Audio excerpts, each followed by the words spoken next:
Reading Proverbs chapter 11. A false balance and dishonest business practice are extremely offensive to the Lord, but an accurate scale is his delight. When pride comes, boiling up with an arrogant attitude of self-importance, then comes dishonor and shame. But with the humble, the teachable who have been chiseled by trial and who have learned to walk humbly with God, there is wisdom and soundness of mind. The integrity and moral courage of the upright will guide them, but the crookedness of the treacherous will destroy them. Riches will not provide security in the way of wrath and judgment, but righteousness rescues from death. The righteousness of the blameless will smooth their way and keep it straight, but the wicked will fall by his own wickedness.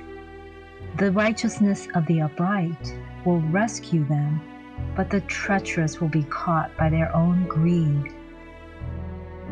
When the wicked man dies, his expectation will perish, and the hope of strong men perishes. The righteous is rescued from trouble, and the wicked takes his place. With his mouth, the godless man destroys his neighbor, but through knowledge and discernment, the righteous will be rescued. When it goes well for the righteous, the city rejoices, and when the wicked perishes, there's shouts of joy. By the blessing of the influence of the upright, the city is exalted, but by the mouth of the wicked it is torn down. He who despises his neighbor lacks sense, but a man of understanding keeps silent. He who goes about as a gossip reveals secrets, but he who is trustworthy and faithful keeps the matter hidden. When there is no wise or intelligent guidance, the people fall and go off course like a ship without a helm. But in the abundance of wise and godly counselors, there is victory.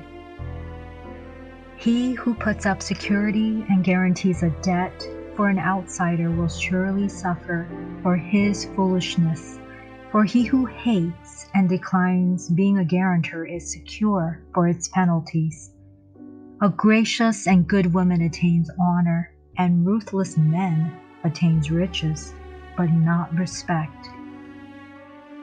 The merciful and generous man benefits his soul, for his behavior returns to bless him, but the cruel and callous man does himself harm. The wicked man earns deceptive wages, but he who sows righteousness and lives his life with integrity will have a true reward that is both permanent and satisfying. He who is steadfast in righteousness attains life, but he who pursues evil attains his own death. The perverse in heart are repulsive and shamefully vile to the Lord, but those who are blameless and above reproach in their walk are his delight. Assuredly, the evil man will not go unpunished, but the descendants of the upright and righteous will be freed.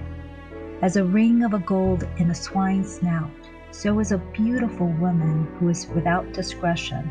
Her lack of character mocks her beauty.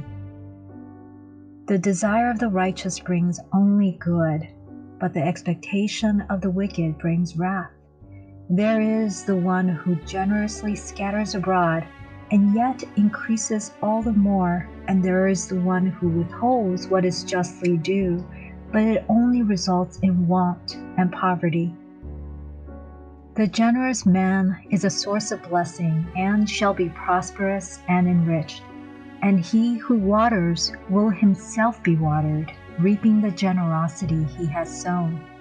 The people curse him who holds back grain when the public needs it, but a blessing from God and man is upon the head of him who sells it. He who diligently seeks good seeks favor and grace, but he who seeks evil, evil will come to him. He who leans on and trusts in and is confident in his riches will fall, but the righteous who trust in God's provision will flourish like a green leaf. He who troubles and mismanages his own house will inherit the wind, and the foolish will be a servant to the wise-hearted. The fruit of the consistently righteous is a tree of life, and he who is wise captures and wins souls for God. He gathers them for eternity. If the righteous is rewarded on earth with godly blessings, how much more will the wicked and the sinner be paid with punishment?